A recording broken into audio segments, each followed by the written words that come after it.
Sound a bit different. Change it up.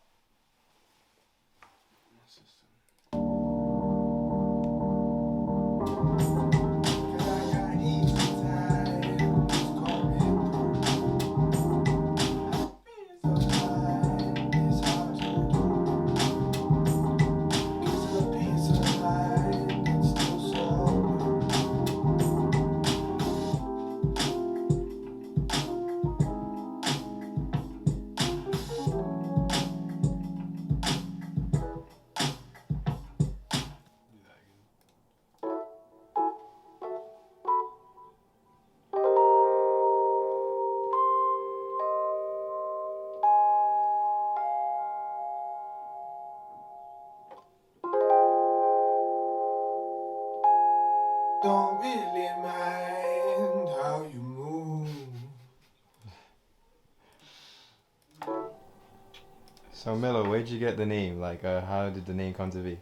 The name came with, I started making lo-fi.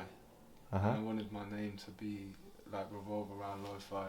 So Meslo is just like mesmerizing lo-fi, shortened. So Oh, okay. Like Meslo.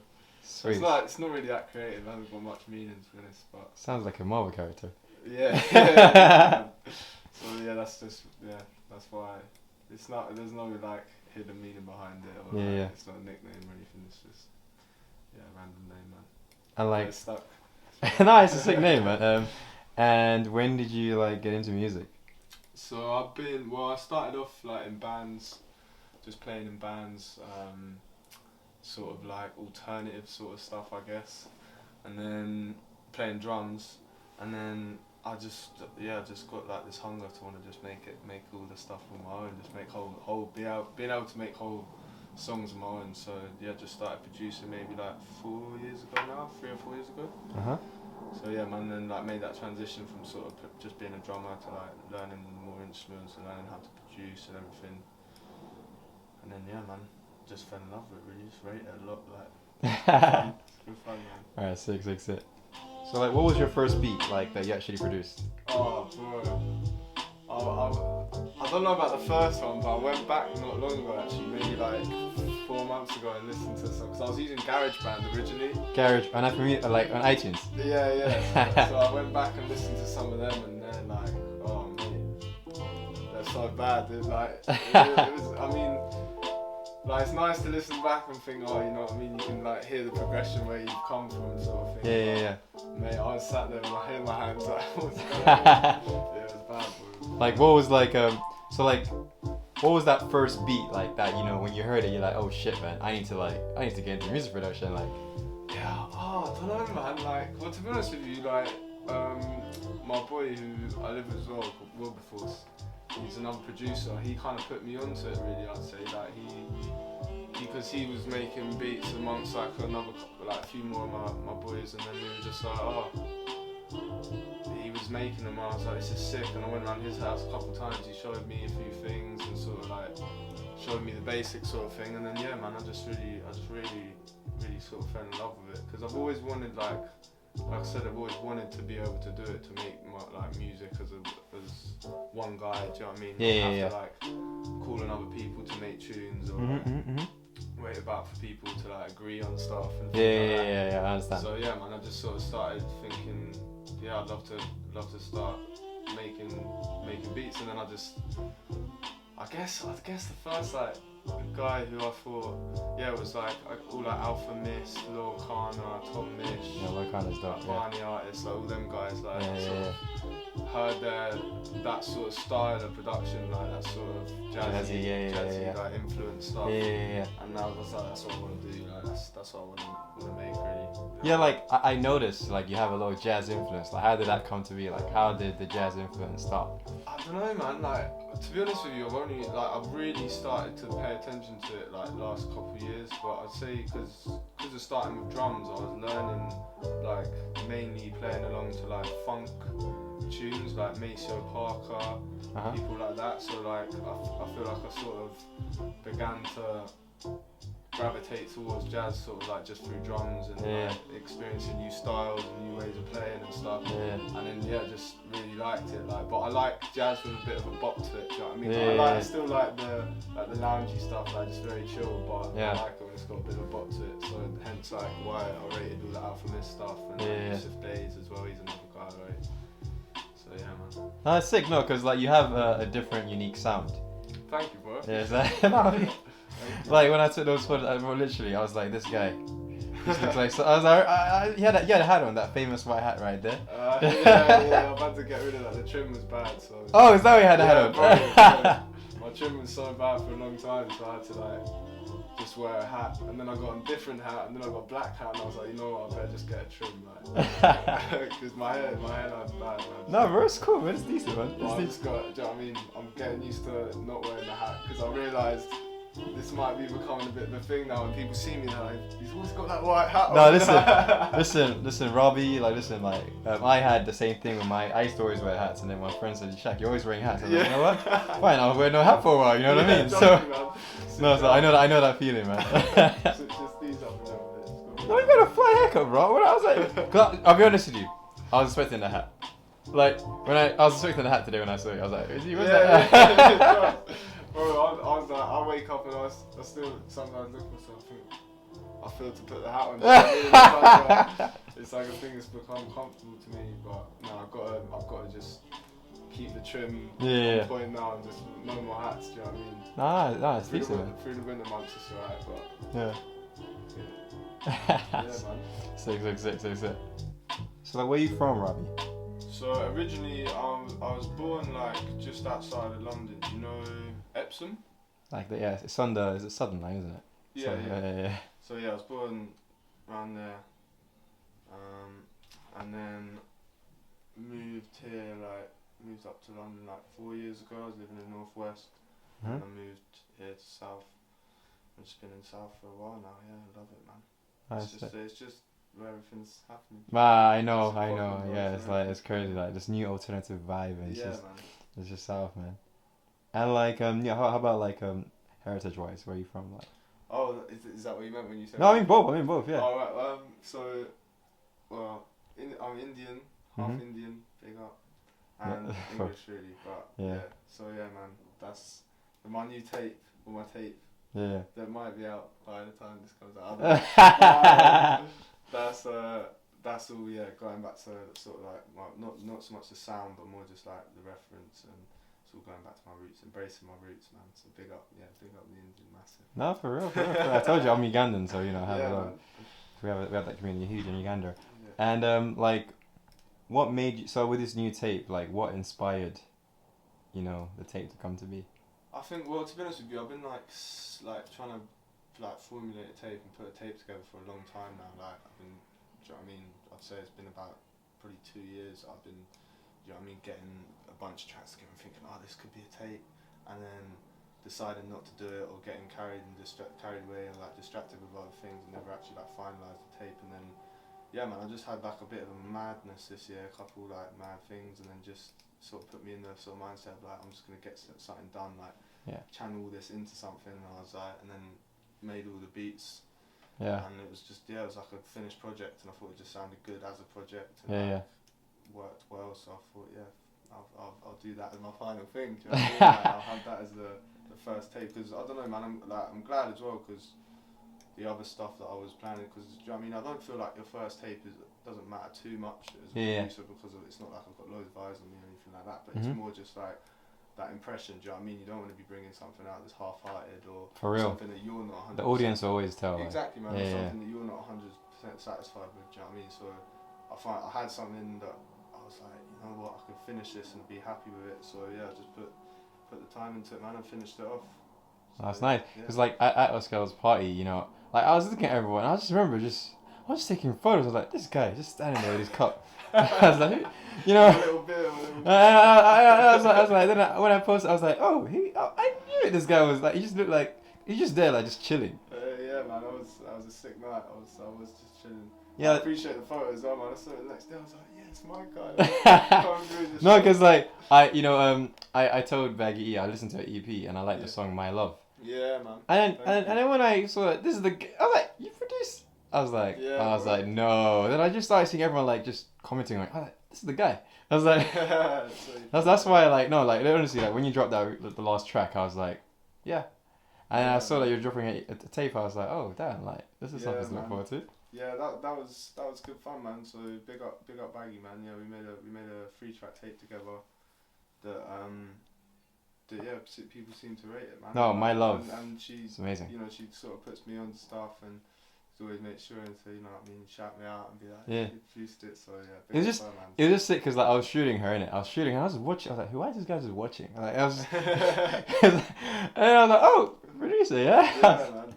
Yeah, reading the crowd, seeing that that's only so sick. It's like imagine you're making this magic with an artist and then you come see her perform live and then you're seeing how the crowd is reacting. Yeah, man, it is a nice feeling, bro. Because like I was saying, I feel like I sort of feed off that as well because I was in the bands and stuff. Yeah. Before, you know what I mean, that initial crowd reaction when you're playing music and then you see how people react and you can instantly tell. Do you know what I mean? You can instantly tell if people like it or not, man. Yeah.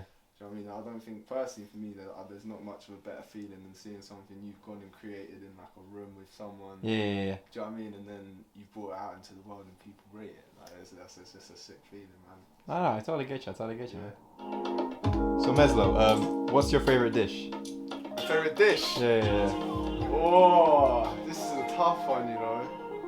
Oh, mate. You know what I like? Yeah, it might sound a bit weird, but I don't actually know. But you know, like surf and turf, when you get like meat and fish. Bro, trust me. Chorizo and prawns. Yeah. With like rice or whatever, quinoa. Yeah. With lemon on them. Okay. Bro, it sounds like very simplistic and like but I'm telling you, it's the best thing ever. You get the chorizo, yeah. You put the chorizo in the pan. Fry it so the oil's like in the pan, and then you fry the prawns in the chorizo sauce, like chorizo oil, with a bit of lemon as well, with like pepper as well. Oh, it's good, man. Yeah? Like, that's probably like my favourite thing to make.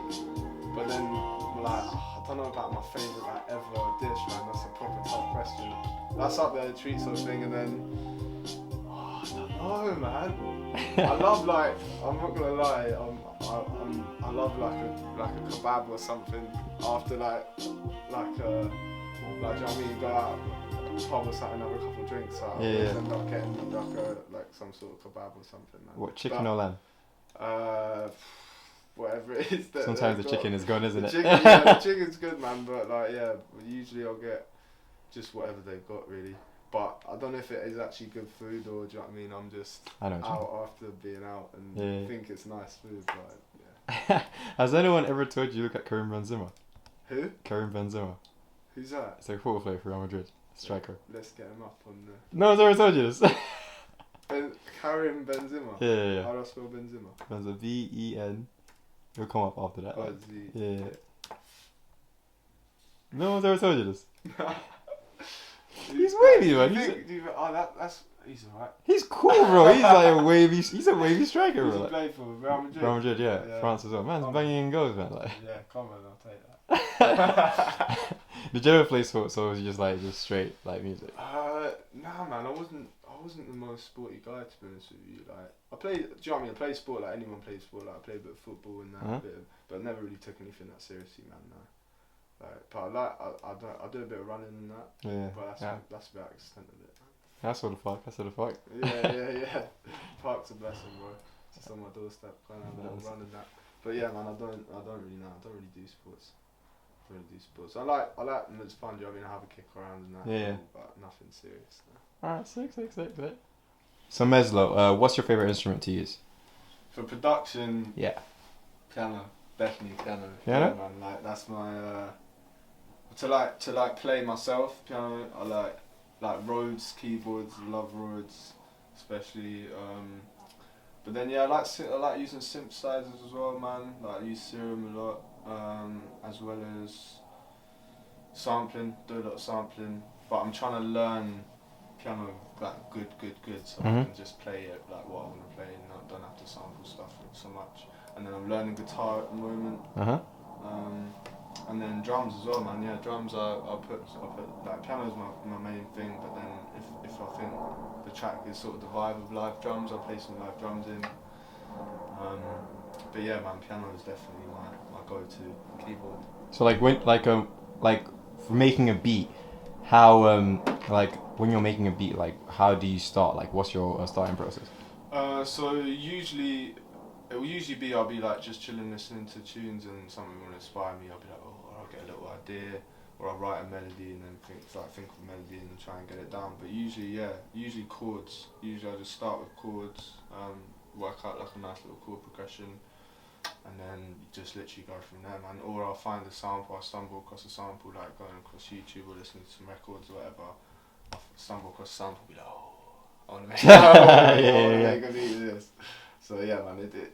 But mostly it'll just be I'll sit down and lay down some chords and then just go from there. Really, like then drums, bass, little melody. It's like making a sandwich, man. And then literally, just putting in all the little flavors. Yeah. All the layers. And like for your new tape, like what should your audience look out for? What do you mean? Like what do you want your audience to take like from like this new tape? From the tape, I'll just like chill to it. Do you know what I mean? That's what kind of, because it's The last track, that's what you gave us. Yeah, man. There's nothing that's too like hyped on it, sort of thing. There's nothing that's like bare gassy, but it's just like it's just one to chill to, really. Yeah. So just like when you're on like long drives or on the train or just chilling at home. Yeah. Yeah, whack it on. Sick. And like, would you recommend any books to us? Ooh. I went through a phase of reading loads of like self-help books. Yeah, same. And one that I thought was sick is called Four Agreements, and it's by what's his name? David Ruiz, I think is his name. And he basically it's this ancient South American like civilization tribe sort of idea called Toltecs. And they basically had these 4 principles that you should live your life by. And I can't remember all of them, but one of them, for example, was like never make assumptions. Do you know what I mean? And I thought it was a sick book. I felt like it taught me a lot. And yeah, that's probably my favourite book I've ever read. But like for me, but then story. Have you heard of Touching the Void? No, I don't know. Or it's a madness about some guy like climbs a mountain and like breaks his leg and falls into this like. So is it? Did they make a film about it? Yeah, 127 hours. Oh no, it's sort of that sort of thing. Yeah. But that same sort of thing, like he falls, breaks his leg, and he's got to like crawl back through this mountain, and it's all true, and like, it's crazy. Let me check these 2 books out. Yeah, check them out. Check them out. And like, where can we find your new tape? All platforms. So it'll be out on everything: Spotify, iTunes, Deezer, all of it. SoundCloud. Just type in Meslo. Masala Chai, Volume 1. Sick. Yeah, man. Go And where can we find you, like on the socials? Yeah, just Instagram. To be honest with you, I'm not active on anything other than Instagram. So like, just _Meslo_. Yeah, that's it. Alright, sick. Are we looking forward to listening to this new tape, Meslo? Yeah, thank you, bro. Thank you for having me. No problems, man. Thank you for coming through. No problems. Bless, man. Big up. Man, it'd be sick if I could get hit up, like as a producer. It'd be sick if some popping artist hit me up for beats. Yeah. And it's like, bro, it's not necessarily a thing. Like, why don't you just focus on the people that you're around circle. you now in your generation that are coming up that in 3 years time, 5 years time are gonna be those people anyway. Exactly. It's like, it's your environment. Like I realized that my environment was around me. Like everything. Like if I started shooting my little brother, he's a model now. But we started shooting in a garden. Yeah. Now he's a signed model. But we started shooting in a garden on my iPhone 5. That's So what it's it like is. I always remind him that, bro, we started this in the garden, bro. Yeah, exactly. In man. now we laugh at the fact that I showed him an iPhone 5, but that's how we started. Yeah, So, exactly. just for bro. fun. And that's the thing as well. I think as well, if you see something in someone, or see like, do you know what I mean? There's like Yeah. all the artists I work with, I see something in. And Yeah. I'm like, people. Yeah, I hear all these people like, oh, bro, I wish this guy had hit me up or sent beats to this Yeah. guy. And it's like, mate, why don't you just stick with the people that you know Yeah.